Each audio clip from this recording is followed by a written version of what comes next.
Hello, hello, hello, and welcome. I've got another guitar. This is a Duesenberg. It's a Duesenberg Double Cat 12 in vintage burst.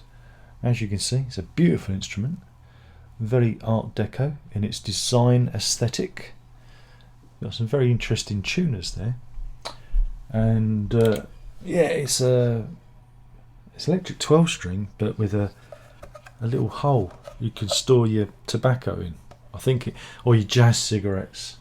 I don't know what it's for. It's kind of offset design. It's alluding to. If you look at that, it's kind of alluding to a Rickenbacker 12 string, isn't it? Don't you think? It's kind of alluding to that. It's a beautifully designed guitar, designed in Germany, made in Korea, I believe. Though they're a bit.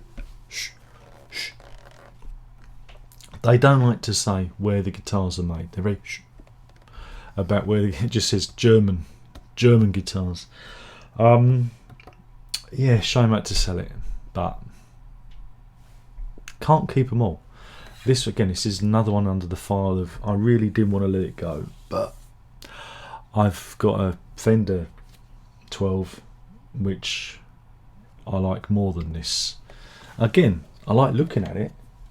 I just don't like the sound of it. I mean, it sounds alright, but I much prefer the sound of the Fender 12, you know. And also, I can't keep them all.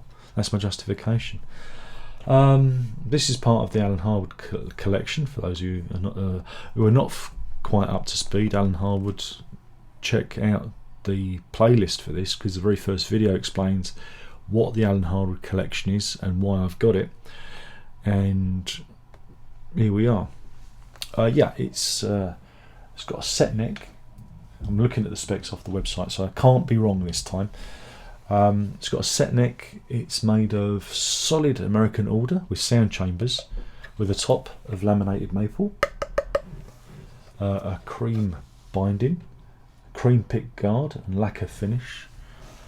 It's got 22 no, that ain't right. I'm trying to read the way they've got their specs set out here. Cream dots, Indian rosewood fingerboard, medium shaped neck, 22 jumbo frets, that's what I was getting to, 648mm scale length, or 25.5 inches, dual action truss rod, a black headstock. Indeed, it is indeed black. Laminated maple top, which we talked about. The tuners are Duesenberg Z tuners with knurled buttons, and they're lock-in tuners. They're amazing, but I must admit, this is another reason why I sold it. It's very, that movement, because you're doing it at a fingertip, you know. There's a lot on the wrist, and I found it very, very fiddly to tune and dial in tuning. Again, with the 12 string, again, for those of you who don't play, sometimes you can have a bit of get everything in tune, you know. It can be a little bit jingle jangle now then, and so yeah, fiddling with these things, I don't know, just made my wrist feel weird, you know. Didn't feel particularly ergonomic. So I don't know, part of me loves the aesthetic of those tuners, and you know, but then dialing in and dialing out, I prefer regular tuners. So, you know, and it's because they want a really small kind of headstock here, and so that's why they've used those knurled knobs. Yeah, there you go.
So we got a steel saddle bridge, aluminium stop tailpiece, and we got and when it comes to electronics, you've got Duesenberg Domino P90 in the neck, and a Duesenberg Domino P90 in the neck, and a Duesenberg Grand Vintage humbucker in the bridge. So you got a P90 and a humbucker combination going on here.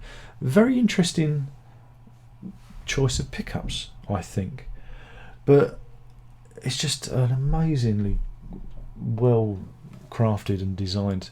These also have been plecked. What's plecking? Well, plecking is where you put this, when it's all built, finished and strung up and ready, they put it into a machine which scans the neck, and then you remove the strings, and then it files down all the frets within a millimetre of its life to have the perfect fretboard. It's an amazing machine. You can get you can take your guitar to a shop that's got a pleck machine. I think there are a couple in the UK that you can do this, and you pay, I don't know, a couple of £100, I think it is, or it might be £100. I don't know, I've never had it done, but these come already plecked. So like I say, it just feels very, very high quality, and again, for the price it is. These guitars retail for over £2,000, but you know, what can you say? It is. These are a luxury brand, and they're very luxurious. And it's, again, it breaks my heart to sell it, but I much prefer my £600 Fender 12. I don't know what it is. Maybe it's just the neck's a little bit wider, you know.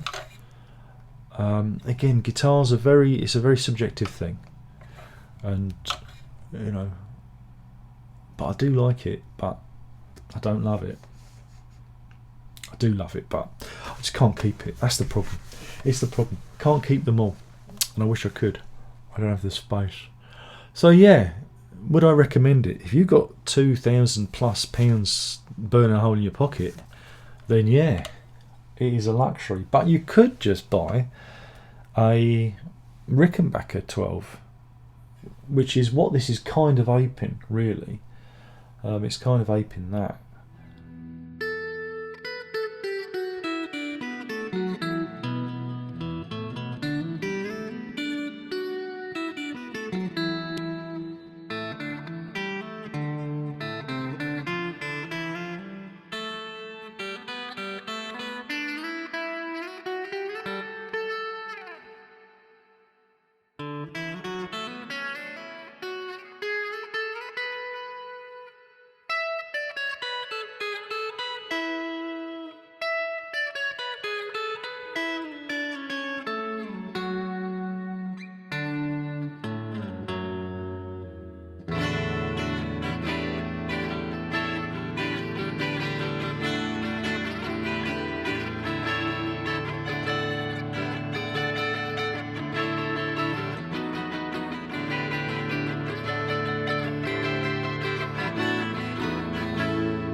I think the Duesenbergs are some of the best guitars I've ever played, and again, thank you, Alan. Thank you, Alan. Thank you for allowing me to try these. When I got it, it didn't come with a hard case, and I was lucky enough to find a second-hand case going on Anderton, so I managed to put this in its own hard case. So this girl has got its own special case as well. So the new owner is in for a treat. You know, they got an absolute bargain. Sold it on Christmas Day 2023 because I was feeling generous. I dropped my price, and they've got this amazing instrument. It really is. It's just absolutely superb. But yeah, the only downside is I'm not too keen on this hole. I know it's supposed to give added resonance, but I play on headphones when I'm recording. It's a headphone job, and the sound of the resonance kind of discombobulates my hearing. I can hear it resonating. It's weird because I don't get it when I'm recording acoustic guitars or other instruments. There's some sort of weird phasey kind of thing coming out of this hole when I'm recording it, and it can just put me off a little bit. That's one thing I don't like. Second thing is I'm not too sure about these tuning knobs. I mean, they look great and they work, and they're locking tuners, so easy to string up and everything, which you need when you're doing a 12 string, because you've got twice as many strings to deal with normally.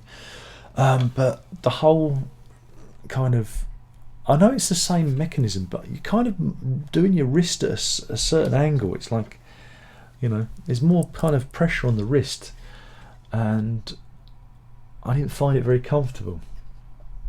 Other than that, it's a top class instrument. It really is.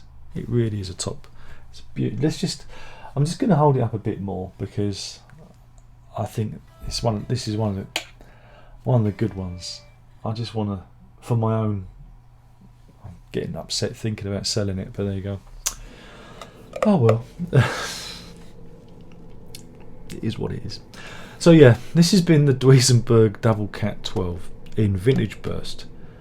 Probably one of the best quality guitars I've ever played, and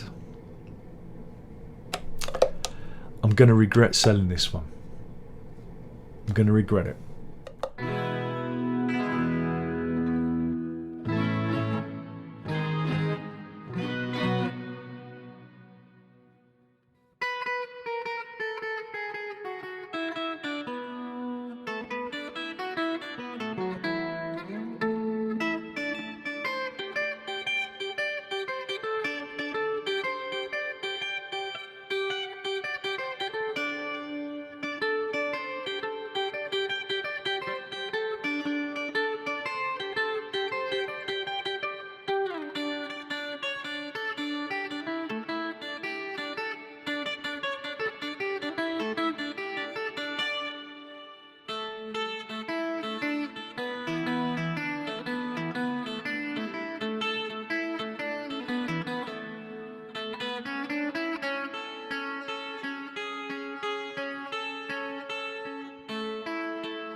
And that's it.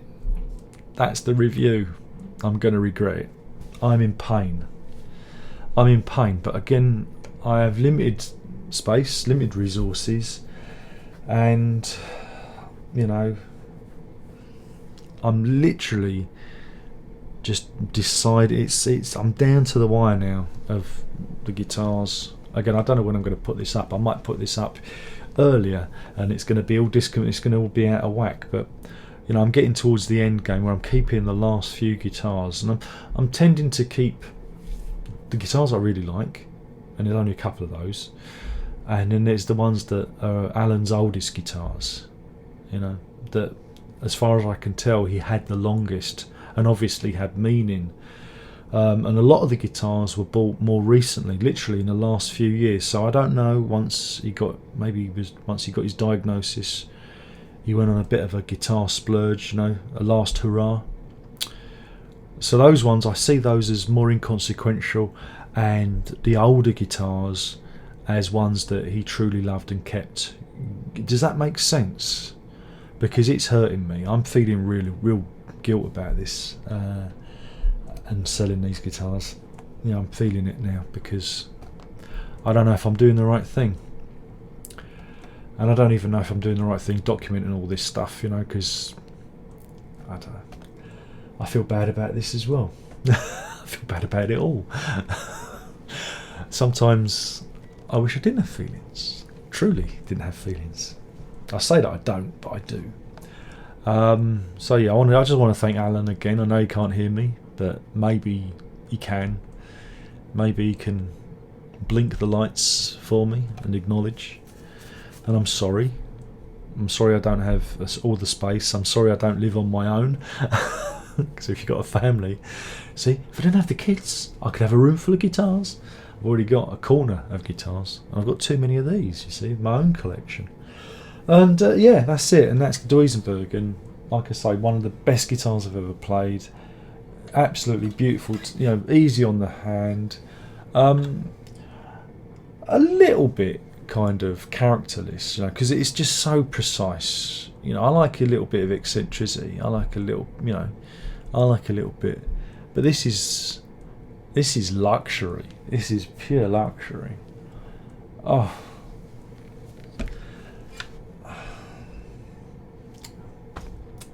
There we go. And that's the review. Thank you for watching. I think I'm going to go off and have a little cry. What do you reckon? Ta-ta.